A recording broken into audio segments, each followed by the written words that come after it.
Hi, this is Vladimir Štimac from Anadolu Efes. You're listening to Sweet16, best podcast out there.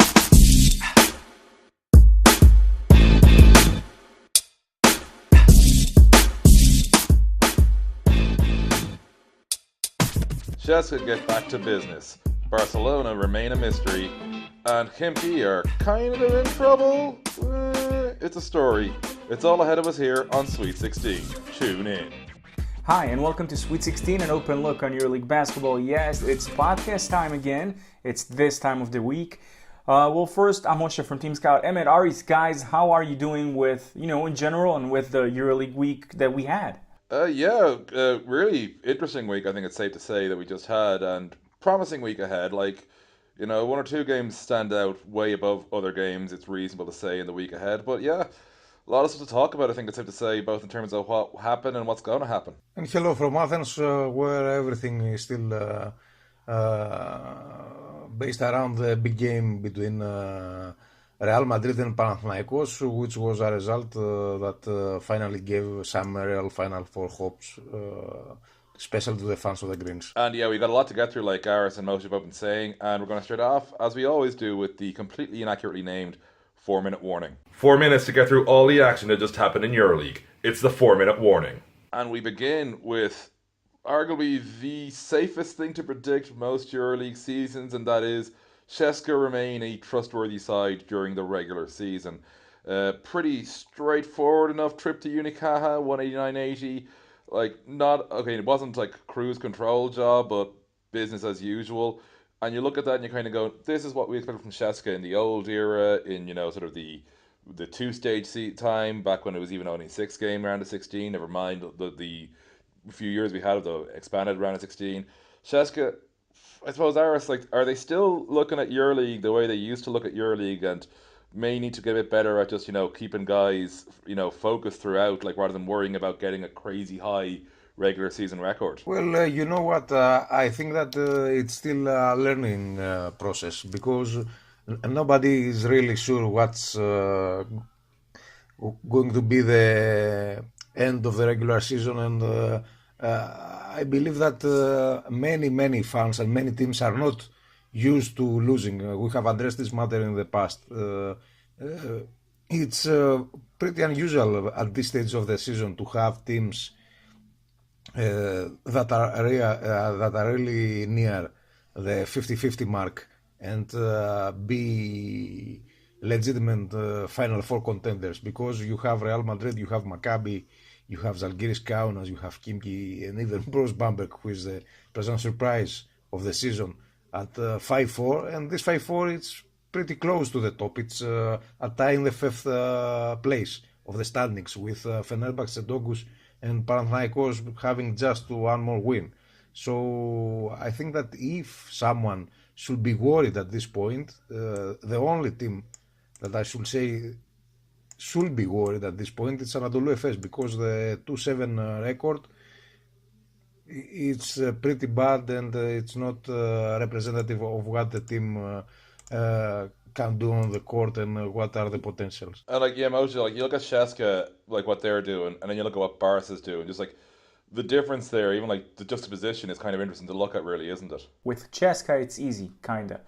They came to Malaga, they got the job done, that's true, bottom line. Malaga showed great character when they came back. Eventually, the game was decided mostly, I think, by depth issues that Malaga didn't have, comparing to CSKA. Barcelona is that's a story right there. It's a story because you look at the teams, you look at the W's, right? And they've crushed Maccabi, they've crushed Panathinaikos, and they've crushed Olympiacos. But on the other hand, they have lost to Anadolu Efes. They've lost to Milan, and also to Žalgiris, if I'm not mistaken. I don't know what to make of them, because if they want to be considered playoff bounded, then these are games that you simply got to win. I mean, true that on paper it looks amazing that you've dominated a few powerhouses, some that are already existing, some that are on the rise again. But if you're not managing to beat the teams that are considered at the same level that you are, and even beneath that, then those wins, I'm afraid to say, but those wins, they do not worth much. And yeah, it's like that, that you mentioned sort of, the value of certain wins, and well, like one that really jumped out in terms of not so much the value of the win, but the real loss of value with the loss for Kimki last week. Went to Fenner, very decent in terms of keeping it close because it's not a tough place to get a result, 71-67. And if they just come out with the L, dropping to 5-4, they'd be fine. Unfortunately, major injury issue for them coming out of that game. Robinson appears to basically be, well, screwed, I suppose is a polite way of phrasing it. Yes, and it's a fact that Kimki at this point is trying to get a player because the absence is expected to be long and it's huge. Robinson was about to become, I will not say one of the breakout stars of the EuroLeague because his resume is already enough in order to convince you that he is a star. It's a huge blow. It's a huge blow, and while Kimki tried to keep a low profile, they had a roster that could be compared with the best. Without Robinson, this totally changed the whole situation, and you have to take also into account that they are missing Tyler Honeycutt. This is also a huge absence. They haven't had him since the start of the season, so we will see who will patch things up in the roster. And like most, you look at that and like where Kimki, very deep roster, but even for them, losing Thomas Robinson is huge. Then you look at two teams who people wouldn't think have deep rosters, who are same record as them right now, Zalgiris, Ambrosia, Bamberg. Especially in Bamberg's case, given how horrific the season start was, probably the pleasant surprise of the season, these two sides. Never underestimate the heart of a champion. That's all I have to say about Ricky Hickman. He's a lot of guys have been, wondering, a lot of teams have been wondering what's up with him, since his injury when he was playing for Fenner. And it's so nice to see him, kind of re-thriving in a team that's no one expecting too much from, right from the beginning. Everyone's saying that on paper, perhaps, yes, Bamberg are presenting the weakest roster they've had, at least in the last 4 years, I think. And, they are doing miracles. Now, true that they've beat Valencia, or now they are counting fifth straight loss in a row, obviously. So that's very, very bad for them. And the manner, that they've lost that game was also bad. But Žalgiris, that's them and Bamberg, that's special, because for now they are getting wins that nobody expects them to be getting. So imagine what's going to happen should they be able to win the games we are expecting them to win. Yeah, and like with Bamberg, I think what really jumps out in terms of the quality of this victory was Dorel Wright had a pretty bad night. Like, most of this whole Bamberg resurgence has sort of tied into Wright really sort of being the missing piece. And even on a pretty off night for him, they were able to go out and get the W, which was very impressive. So, and you touched on a thing that I think everybody's noticing now. Valencia started 3-1. We're looking like, yep, they were the smart person's team. Everybody was saying, yep, we should have been backing these guys, and rattled off 5 straight L's. And FS, after their brief attempt at looking like there was a comeback, all the problems are still there. Like, Aris, if you're looking at Valencia and FS, like, what do the two of those need to do? Because obviously it's two very different situations. But in order to get the ship righted, like, what's required in those two clubs? Like, Valencia doesn't have to do much, in my opinion, because they started the season on a great way, and it will be a surprise for me. Really, it will be a surprise for me if they are legitimate final playoff contenders until the end of the season. No disrespect to Valencia, no disrespect to Eric Green.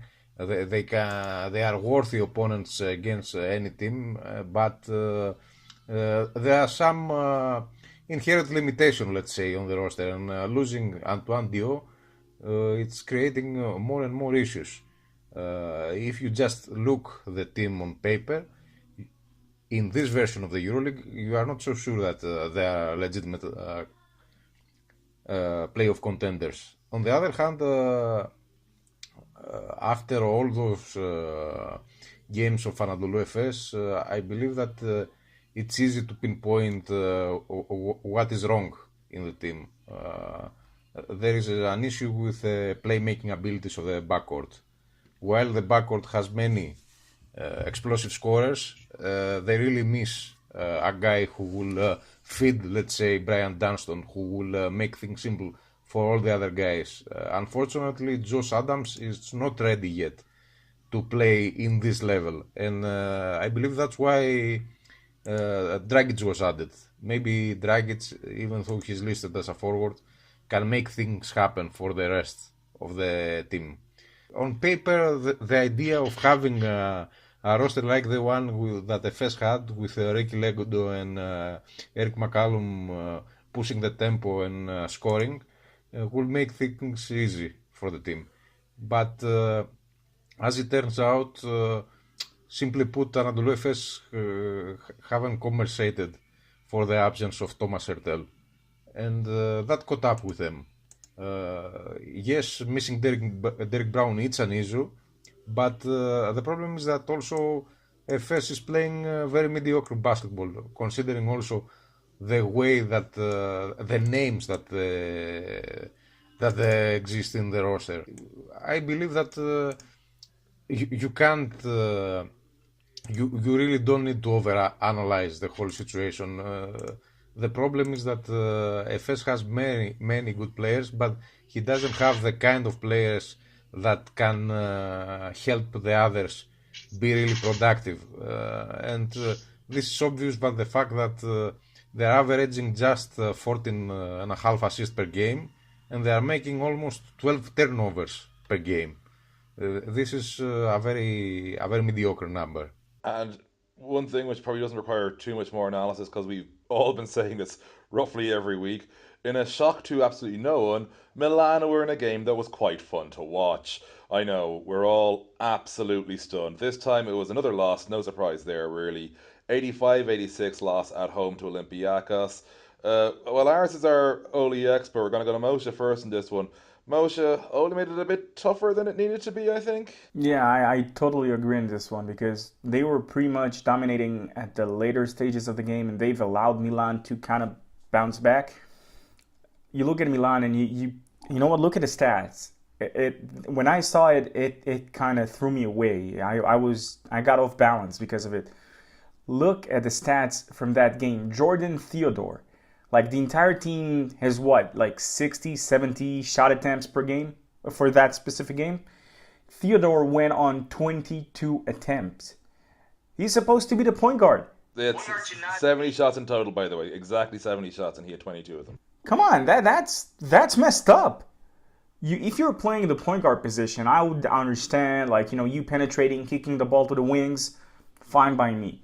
But going 7 for 17, come on, it's not like that he was knocking down shots as if the basket was the ocean, like wherever the ball will hit, it will fall down. Doesn't matter. I think, though, part of that, Moshe, before we jump over to Aris, is now that Drew isn't, in the lineup, suddenly, because Jordan was used to being Mr. Ball Hog, like, and in fairness, last year he was vital as a ball hog, I think it's safe to say.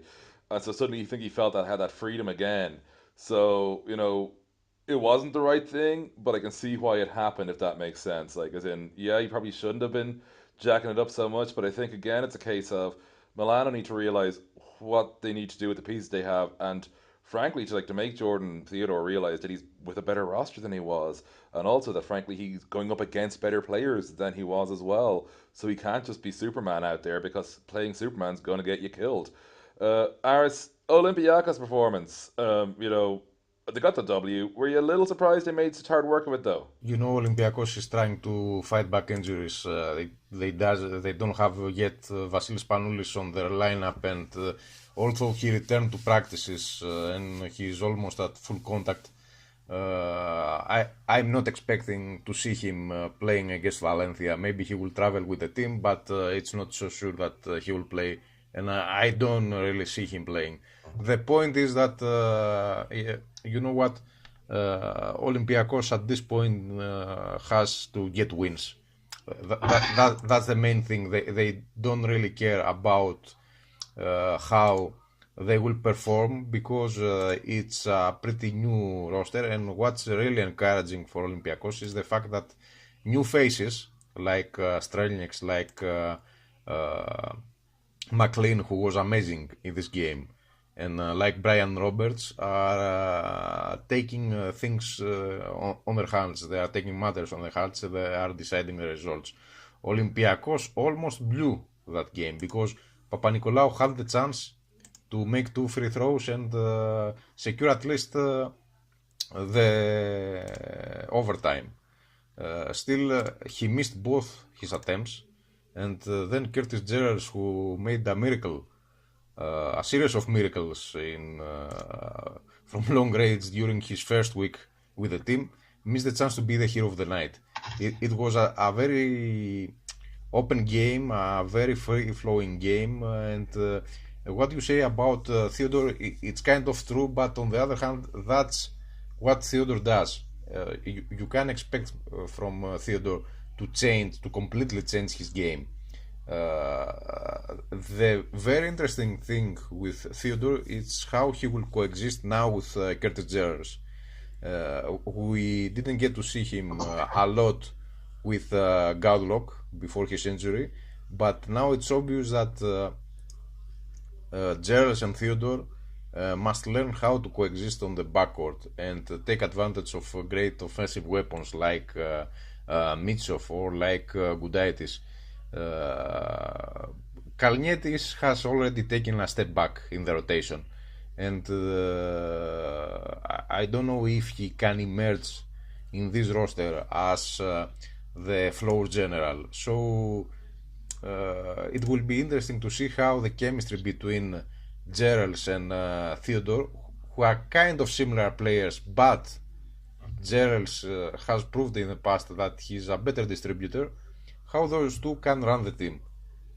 If they manage to find, let's say, the golden measure on creating for others and distributing the ball and on their execution, maybe we'll see something great happening. And pretty much that's the story with Maccabi, because Maccabi also has players, has a backcourt that is very gifted athletically and they can all score, but they are making a conscious effort to also help the rest of the team get involved into the game. Maybe that's the thing that it's missing at this point from Milan. You know, with Theodore, don't get me wrong. I'm not saying that what he did was wrong. I'm not saying what he did was right. But it shouts out that when your point guard is finishing with 20 points, as he takes 22 shot attempts and finishes also with only 4 assists, okay? What if one of the shots that he took was converted into an assist? That means Milan wins, in a way. Well, not in a way. They've lost by just 1 point. So, you know, it's a fact that should they have gotten one more field goal, they would have won. My question is, in this specific scenario, is how come a team that has so many gifted players manages to finish a game of 85 points with just 16 assists? I think you answered your own question though, Moshe. You got a load of gifted players who don't know how to work with each other. Like, it's not quite the dumpster fire of last year where, you know, you had a few gifted players who couldn't work together. This time you got a bunch of them where, you know, it's the difference between being a bunch of good individual ballers and a cohesive team. And that's fundamentally what we're seeing in Milano right now. The question is, they've gathered a lot of losses so far. So even if they will become a cohesive unit, who's to say that, you know, the losses that they've sustained so far won't prove to be just too much? You got a point, but on the other hand, they are just at 3-6, and it's a long season. Everyone still has a chance for the playoffs, and it's obvious that what we have learned so far is that home advantage doesn't really count. And unless you're Panathinaikos. Unless you are Panathinaikos, of course, I totally agree with that. We really saw that in the second half against Real Madrid, I think it's safe to say. Yes, and it's obvious, guys, that everyone still can turn things around. Even Anadolu Efes can do it. The problem is that the difference, let's say, between Milan and Anadolu Efes is that You have a team that's clearly underachieving in Anadolu Efes, and you have a team like Milan that clearly has not built any kind of chemistry yet. It's exactly what you said. You see very good players who are trying to do individual pieces than work together. If they can find a way to work together, it will be very, very interesting. On the case of Anadolu Efes, they simply have to work together because they are gifted athletes, they are gifted scorers, but the way the roster is built, there are a lot of players who need to be fed with the ball.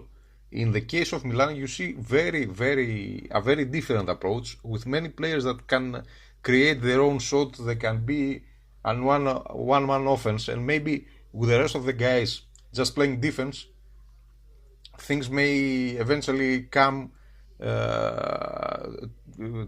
a result that it will be pleasing, because they are already very pleasing to the eye.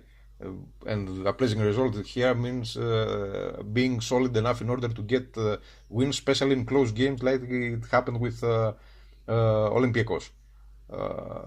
It's a very different approach, and in some cases you don't need a classic floor generally in order to produce and in order to win. And I'm taking you back to the version of Maccabi that Coach Blatt had created.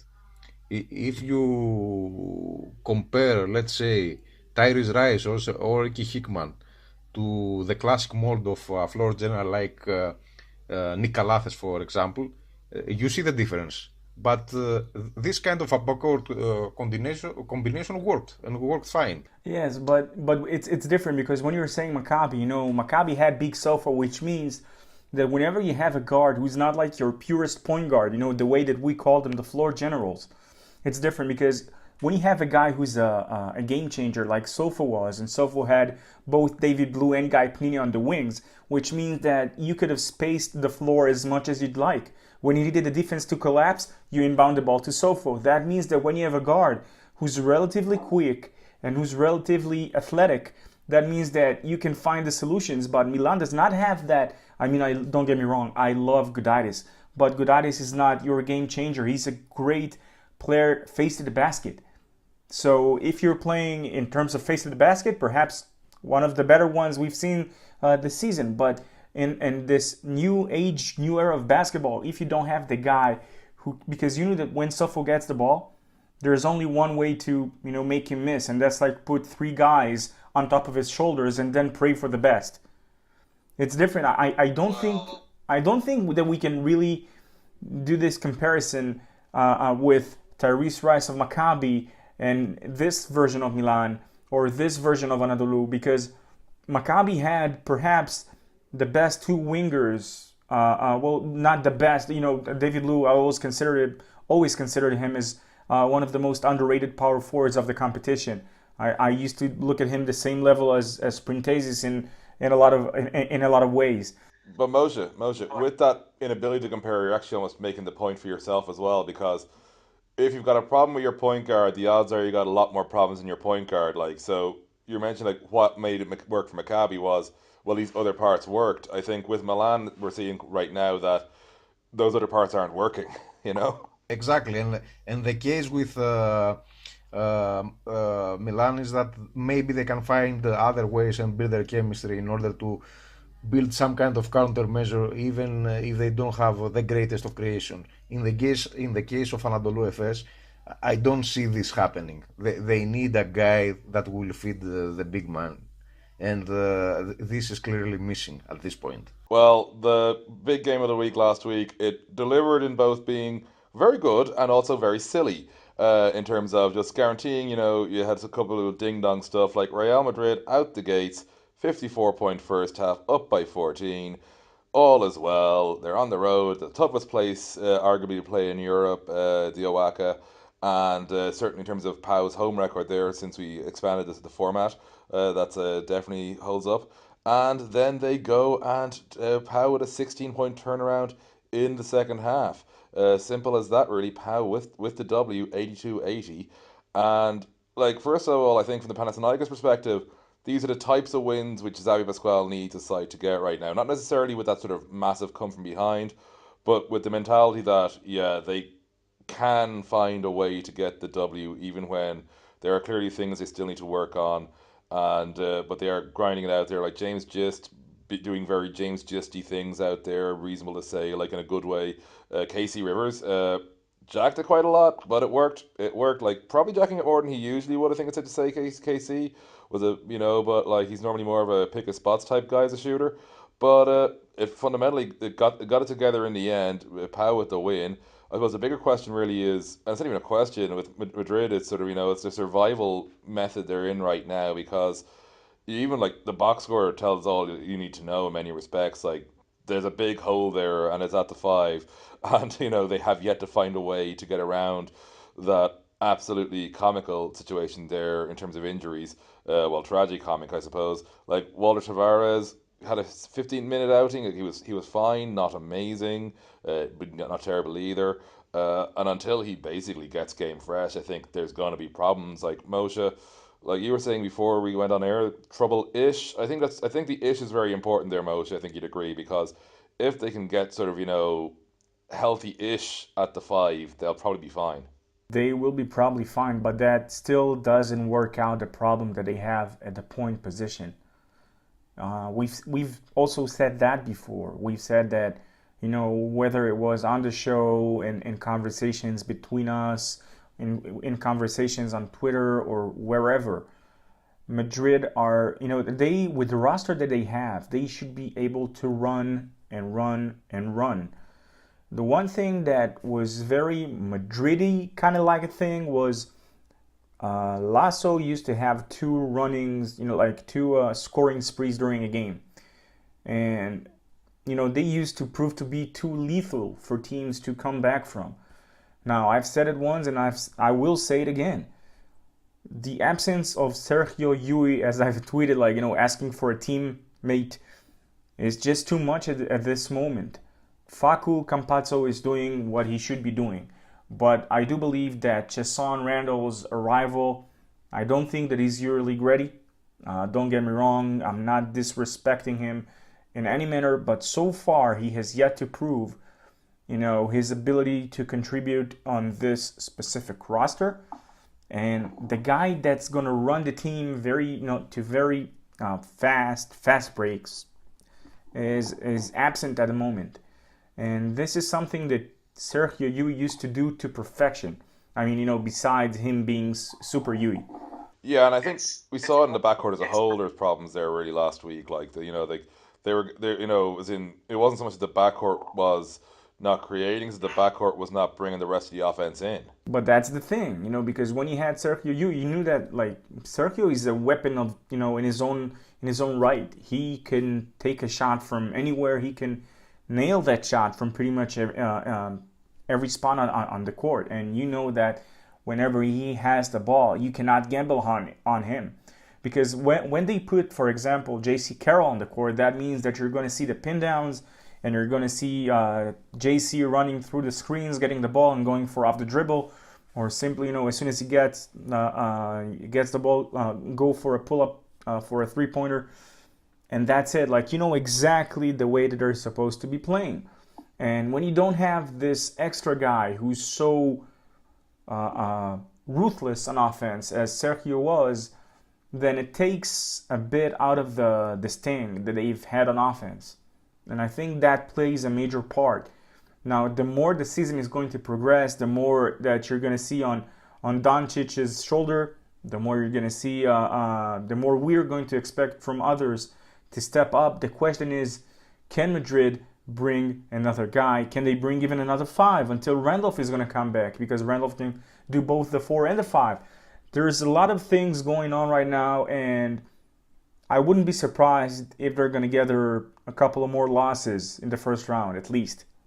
Aris, like Madrid, do they have to seriously consider getting even more, another 5 again, having already run into Tavares? I really believe that their new, let's say, in quotes, player in the front line is Trey Tompkins, who gets a lot more time on the court, and he's already familiar with the team. Panathinaikos, I think, gave a pretty simple blueprint on what can you do in order to beat Madrid. As you say, the issue at this point seems to be more the point guard situation than the front line. And with Tavares in, at least they have one more experienced player with a big body that can help them. And also he can help them on defense. What's really missing is a player that can be used alongside Doncic and help take the burden from his hand. Campazzo did it at some extent, but the strategy of Panathinaikos was really simple. They wanted to make life miserable for Doncic. They did it. Doncic had the 8 turnovers, and that contributed to his worst game of the season with just a 14 pair. And that was the key. Panathinaikos, despite being back in the scoreboard, continued doing what Coach Pascual wanted. And by insisting and doing and executing the game plan of Pascual, eventually got the game. You see, on the other hand, how important is Kalathes for Panathinaikos. In theory, Panathinaikos has already taken much from Lekavicius, especially in the game against Olympiacos. They have a player like Marcus Denmon who can clearly shot the ball, but Kalathes is the most important player of the team. And then you have Chris Singleton, who is still subbing as a center. He's not a real center, but with Zach August not being ready to help in that position, Chris Singleton also plays the position as a center. The fact that Kalathes had only 1 turnover, and in total Panathinaikos had just 5 turnovers, it's mind-blowing. And it's the key of the game. Yes, it was a game decided in the last possession, but the fact that Pascual had a really clear idea on how he can beat Madrid, in the end paid out. And in the duel, let's say, between Doncic and Kalathes, you see on the matter of who ran the team better, Kalathes was much better than Doncic, and that was a factor in this specific game. Can we agree that Doncic may not be a point guard and he should be playing 2, perhaps the 3, bottom line? I think with Luka, it's more a case of you want him to be, able to do a bit of point guard work, but not be your go-to point guard, if you know what I mean. It's like, as in, he's clearly better at the 2 or 3, but it's more, you want his point guard play to be a luxury you have rather than a thing you rely on. I think that most people would agree on that, really. That's my point. Yeah. I think that I don't think really we had much argument there. I think everybody would agree with you in that one, most, to be honest. Like, you're not in good health if Luka's the one, so to speak. It's like you want him to be, we can play Luka 1. Ooh, isn't that nice? And that bizarre part of my voice brings us to the end of the 4-minute warning. Before we move on to our next sections, just if you've managed to get through that much with us, including our little bit of zaniness, please be sure to subscribe on SoundCloud, iTunes, wherever you look for us, because it really just helps us in terms of knowing who's listening to us, and also more importantly that you are listening to us, really. But now we're going to take our first timeout of the day, and it's with the boys from Anadolu Efes. Hi, I'm Eric McCullum, point guard for Anadolu Efes, and you're listening to Sweet16. All right, I like to watch movies, TV shows. I like to sleep, and I love to cook. I make pastas. I make Mexican food. I make chicken, steaks. I'm versatile. I can do a little bit of everything in the kitchen. What's up? This is Brian Dunstan from Anadolu FS. You're listening to Sweet 16. Tune in. My favorite color is blue. My favorite country is Greece. My hobbies are drawing, reading books. I'm crazy about video games. I've been playing Zelda a lot lately. The new Zelda that just came out. A lot of 2K18, excuse me. I'm pretty laid back, relaxed, except on the court. I try to play with a lot of energy. My family is in New York. I'm from New York. I was born in Kentucky. That's about it. And it's with the rapper extraordinaire, I'm using rapper in the safest and politest of terms, Edgaras Ulanovas of Zalgiris Kaunas. Of course, it was starring in that Game On video, which was definitely the right kind of humour from the boys in EL Towers before the season. He wasn't joking around, though, really, last week. Great performance from Edgaras. Like Moshe, probably like the most, I wouldn't say the most complete game for him, but definitely up there for him in what we've seen from him to date. Yes, yes, exactly. But I remember texting you during the game. It's like under the radar. You looked at the guys shooting like over 50% from downtown, and that's big. That is something big because the new age basketball relies and is very perimeter dependent. And when you can knock down shots in such percentage, that can open up a few more options on offense, to say the least. And he's like Ulanovas. He's as tough as it gets. Yes, and you see, like this, who was mentioned earlier, you see that the talent from Lithuania is still coming, and they are coming big.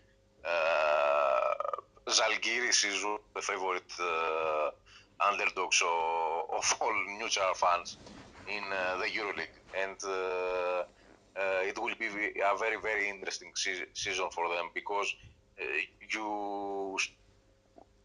everyone was expecting that Saras is going to be the next best thing in coaching in Europe, and so far he's living up to the hype. But you now see a guy like Ulanovas who can be, let's say, an improved version of Jonas Matsioulis.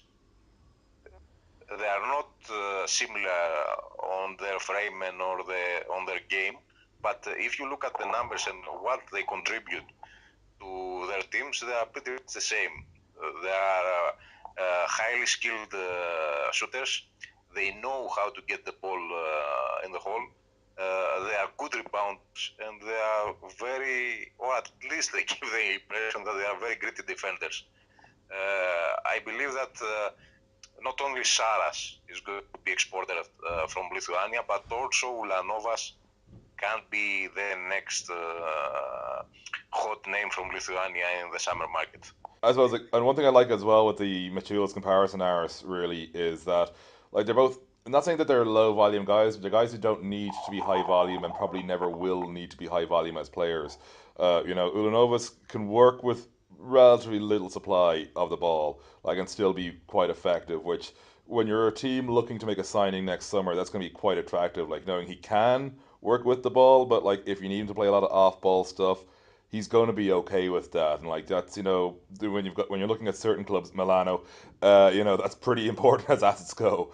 And there's going to be a lot of teams that are kind of going, that's a fellow who'll fit in well in the locker room as well, because he can contribute, but you also know he's not going to be overly me first as well. So there's a lot of upside for him when it comes to his next contract. I think it's reasonable to say as well.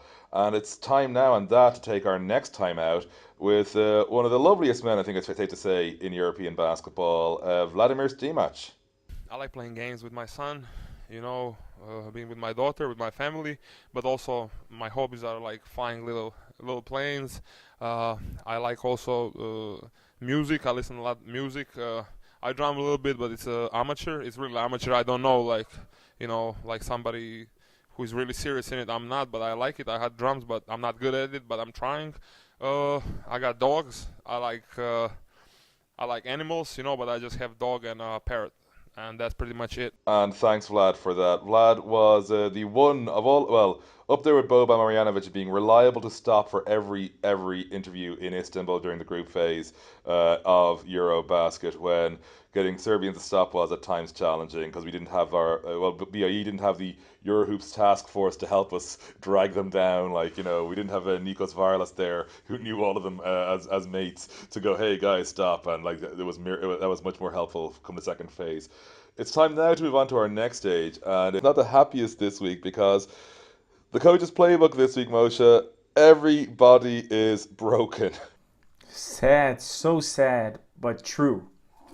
Here we go. The coach's playbook, where we look at the strategies that worked and that need to work in the coming weeks in EuroLeague. We got Sasha Vezenkov, Vangelis Mansaris. We already are waiting for Billy to come back, but at least with his case, at least it's a case of he's waiting till he knows he's not going to be broken. That's grand. And Robinson's gone now as well. So we got a whole lot of DNPs and injuries. We're not quite at the crisis the NBA is at, but it's starting to get pretty annoying. Yeah, I gotta say, like, as annoying as it can get, because for starters, why isn't Sasha Vezenkov playing? The guy signed with Barcelona on a 4-year deal a few years ago, and I do believe that he deserves the minutes. He deserved the minutes, period. Regarding the other guys, I mean, these are some substantial losses. When you look at the roster of the injured, per se, you see Robinson, as you guys both mentioned earlier in the show, that this should have been one of the,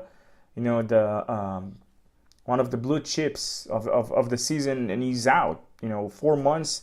We're talking best case scenario, March. That's 2 months before the Final Four, for which, Emmett, by the way, the Eurohoops Task Force, the Team Scout Task Force, and the BIE Task Force will be together there. So no worries, by the way.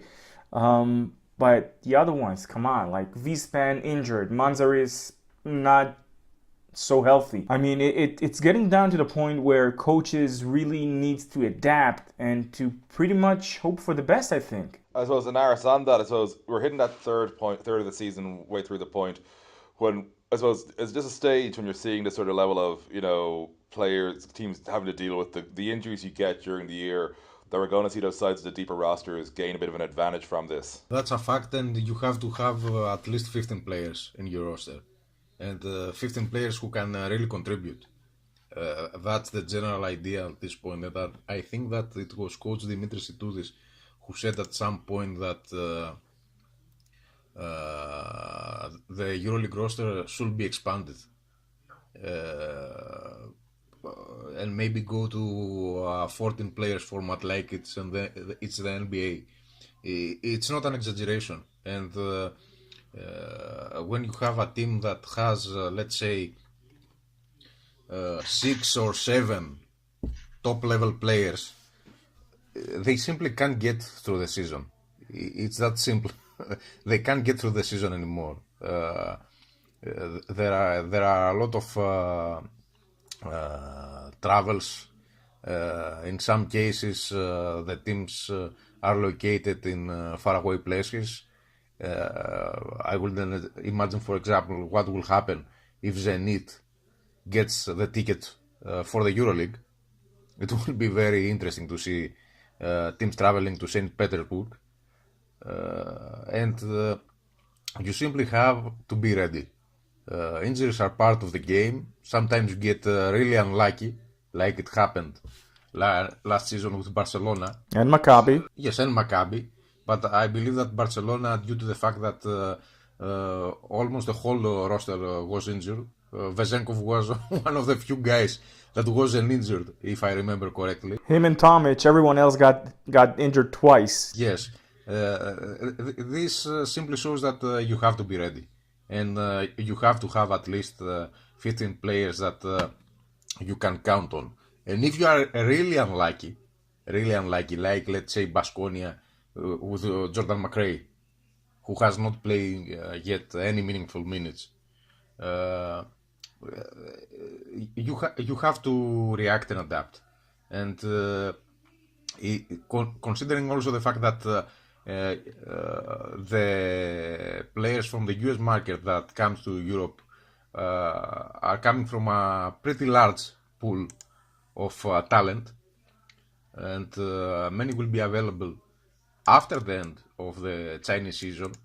I will not be surprised if I see many teams making their moves in order to boost themselves after the first half of the season, in order to finish strong. It's obvious that you need a lot of quality personnel. You have to have at least 10 players that are considered top class, and they could find a contract in another EuroLeague team, to say the least.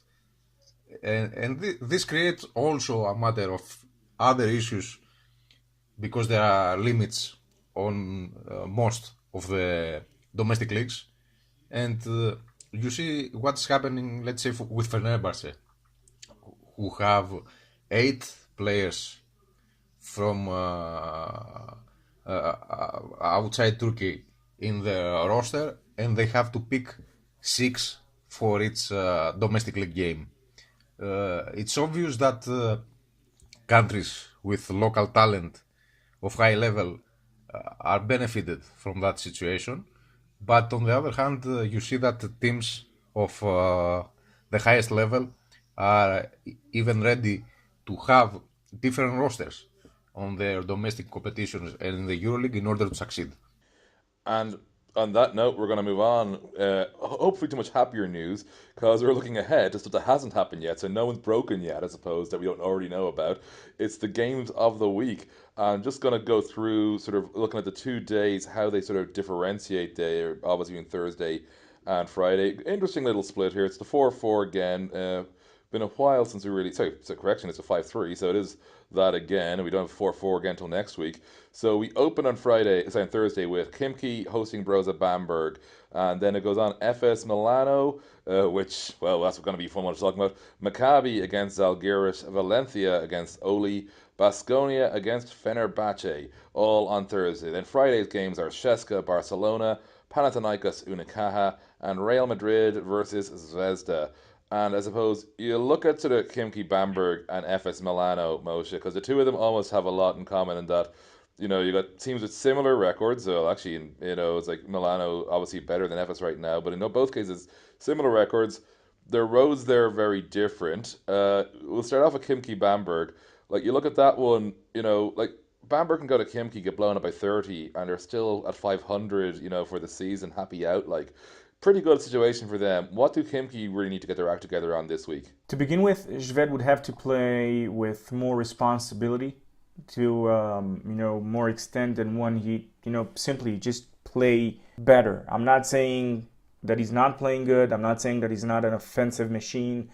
I am saying they need also other things from him, especially now when their 5 is out, and simply everyone else got to step up, because let's be honest about it. If we were to be Coach Trinchieri, our strategy would probably be like put the physical Hackett, and and also try to switch with Hickman on Shved, and just keep going inside with Augustin Rubit and with Radoshevich from those mid ranges, those 5-footers.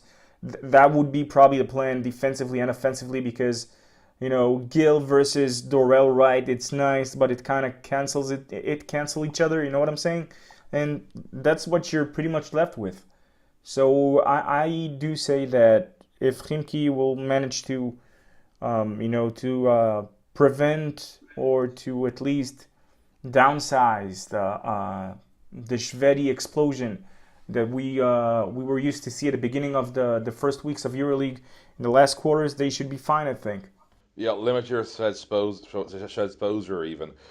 Milano FS for me, I'm looking at that and I'm kind of going, it'll be fun. But Aris hit on the problems of both. And right now I think the Milano ones are more fixable even on the road at FS. I'm actually calling an upset in that one myself. But like Aris, you look at Maccabi, Zalgiris.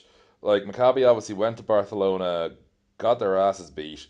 But you still have to kind of go look at what their makeup is, and you probably have to favour them pretty handily over Zalgiris all the same. Well, I'm one of Maccabi's fans so far in the season, and I believe that it's obvious that they are turning the page. However, Zalgiris have proved that they are more than solid, and what is also interesting is that most of our predictions end up in the trash can. What predictions? I don't know what you're talking about. Yes, so I'm not so sure about what exactly to say in that matchup. But simply, while my gut says that Zalgiris is ready for an upset, and I don't know if a win of Zalgiris anywhere qualifies as an upset at this point, I'm going with the logic, and I'm saying Maccabi, because Maccabi was really under the radar during the summer. They made very interesting moves. They totally changed their roster. I believe there are no missing pieces if you take into account the fact that this is a team that has been together, let's say, 3 months, and they can really go far, and they can outplay Maccabi. It will be a great test for the backcourt of Kevin Pangos and Vasilije Micic, who are both having a phenomenal season, to compete against really fast players like Norris Cole and Pierre Jackson. I think that it's beyond any doubt that the fastest backcourt in the EuroLeague at this point is the backcourt of Maccabi, with Cole and Jackson. If Pangos and Micic can contain them, it will be one great step for Zalgiris in order to make the upset. Well, given you mentioned the whole going with what the logic would dictate, so the logic would dictate in Valencia that Olympiacos are going to go out and find a way to get the W despite their injury issues. But do you reckon Valencia can find a way, or is it even plausible that Valencia, you could have seen them really dropping 6 straight, which is what it would be if they lose to Olympiacos? Should that be a concern for Oli, that we might see a big night from Valencia on Thursday? I'm expecting for sure a big night by Eric Green, because even if he says the best about Olympiacos, he will be motivated in order to not really to prove something, in order to demonstrate what he can do against his former team. But as I said before, and considering the way that Olympiacos is playing at this point of the season, simply Olympiacos is the better team. If you take into account the weapons of Olympiacos, and Madzaris will be probably missing, but Agravanis may return, and there is also a very slim chance to see Spanoulis again on the court. Simply, you simply say that Olympiacos is the better team. It's that simple. The bottom line is that simple. Valencia has a good roster, but not as good as Olympiacos. I will be very interested to see an underrated duel between Tibor Place and Nikola Milutinov, because Milutinov is coming off a mediocre game, and against Tibor Place he has a real chance of bouncing back against an opponent who matchups great with him. The matchup with Place can be a great measure about the progress of Milutinov, and about him being ready to take the next step. And I'm not talking about leaving Europe, I'm talking about being one of the 2 or 3 leaders of Olympiacos in each game, night in and night out. He couldn't do it against Milan. Jamel McLean did it in a perfect way. So it will be interesting to see how Milutinov will play against a player, one of the few players that he matches up so well in the EuroLeague. And Moshe, I suppose one matchup that really looks quite well on Thursday even, Baskonia and Fener. Oh wow, that looks like it could be quite interesting, I think it's safe to say. Baskonia wins. My gut's saying the same. I'm honestly thinking that as well. My gut's saying a Baskonia home win. But not just that, Emmett. Guys, we've been ignoring the number one fact from Valencia last week, and I think it has to be brought up when we're talking about Olympiacos. They shot I think first half versus Bamberg, they shot 70% from deep. You're not gonna shoot like this night in, night out. Okay, that. In a way, the score versus Bamberg lied a bit, because everyone, it looked like, even though they were up by 12 points, I think, with a few minutes to go, it always felt like that the fact that they've made such shots kind of contributed to create a false reality. In a way, I think that justice was made eventually last week. I'm not saying that Valencia doesn't deserve to win. I'm just saying that their shooting clinic from downtown was kind of overrated eventually. Maccabi Žalgiris, note this down. This game would be crucial for Maccabi because if they win this, their next games are Ceska, Fener. They have very tough games ahead. So, and one more thing, FS Milan. I really hate to say this, but if Milan loses this one, they are in deep trouble. FS loses this one, I believe they can call it a season. And Baskonia, it's call it a vibe, call it a hunch. They are in tremendous form, even though that some key ingredients are missing. Even though that they've just announced Kevin Jones earlier today, which when you guys will be listening to the show, it'll be probably a day after. So well, I think I'm largely agreeing with you really on the Thursday results. I'm going for just 2 road winners, Olympiacos and Milano, home in the other 3. And moving on to Friday, Ceska, Barcelona. Now, this is entirely personal for me in terms of the timing because it starts off, it's at 6 CET, which is 5 Irish time. Now, bit of context on my day job. By 5 on a Friday, my office is crazy except for one desk, mine. Mine is actually starting to chill out. I can turn that game on. I can watch it. About halftime, we'll have our page 1 news meeting. I'll miss most of the third quarter and I'll come back in and I'll get the tail end. That's about as good a time for me for Friday EuroLeague game as it gets, basically. So I'm delighted with the time of that game. I think it's going to be a good one. I'm picking Ceska because it's Ceska at home. But I think we'll see what Barca are like really in one of those sort of, tough road games against a serious playoff contender. With Friday's games, I'm going chalk on the home teams. But, Aris Panathinaikos hosting Unicaja. Should we expect more of this Xavi Pascual ball, just find a way to get the job done? Not necessarily a thrilling victory, but an effective one. Would that be a fair assessment of this one?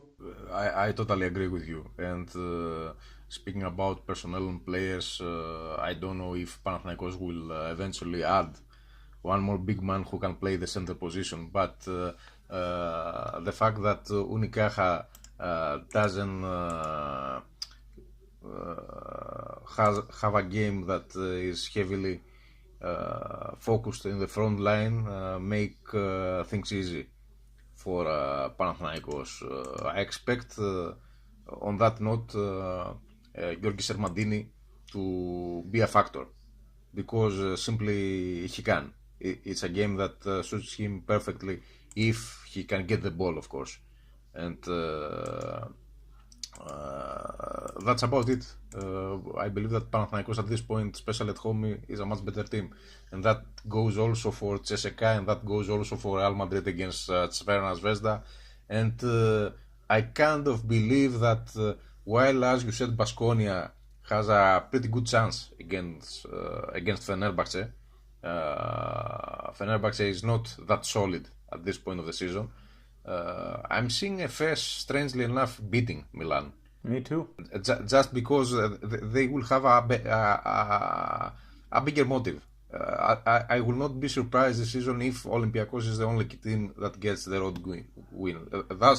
That usually doesn't happen in this version of the EuroLeague, and our predictions have proven to be logical, but not in the end not correct. But taking into account all the factors this week,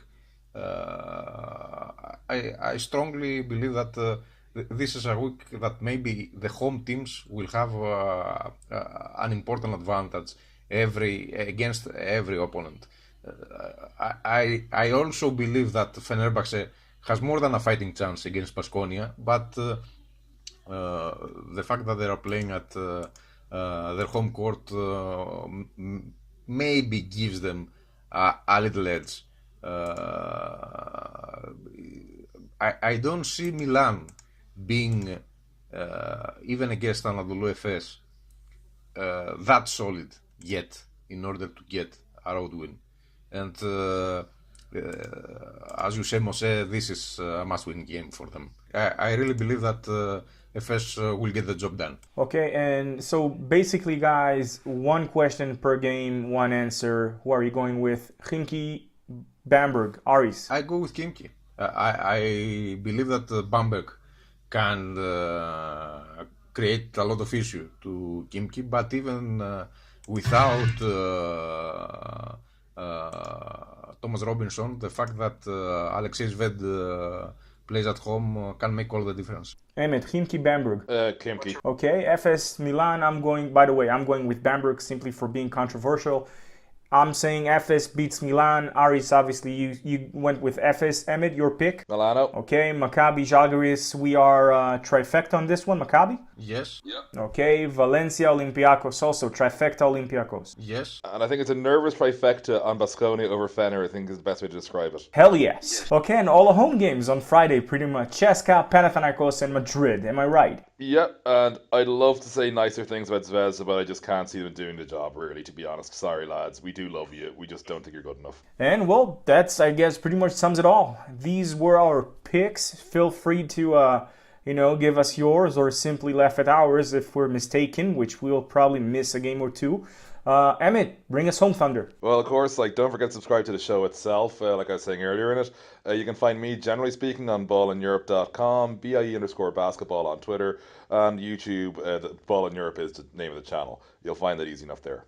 Aris, where can they find you, buddy? As usual, at Eurohoops.net, at the social media of Eurohoops, at my personal social media, and also at Cosmote TV. And, well, you can find me, as always, at I am Team Scout, at MosesB1 on Twitter, Team Scout on Facebook, and the website itself, teamscout.net. And shout out to our biggest fan that pretty much had us at a low, Vladimir Stimac. Thank you so much for the love. Guys, spread the love, share us, like us, and repost, retweet, whatever. Just join the upcoming force, Sweet16. Till next time.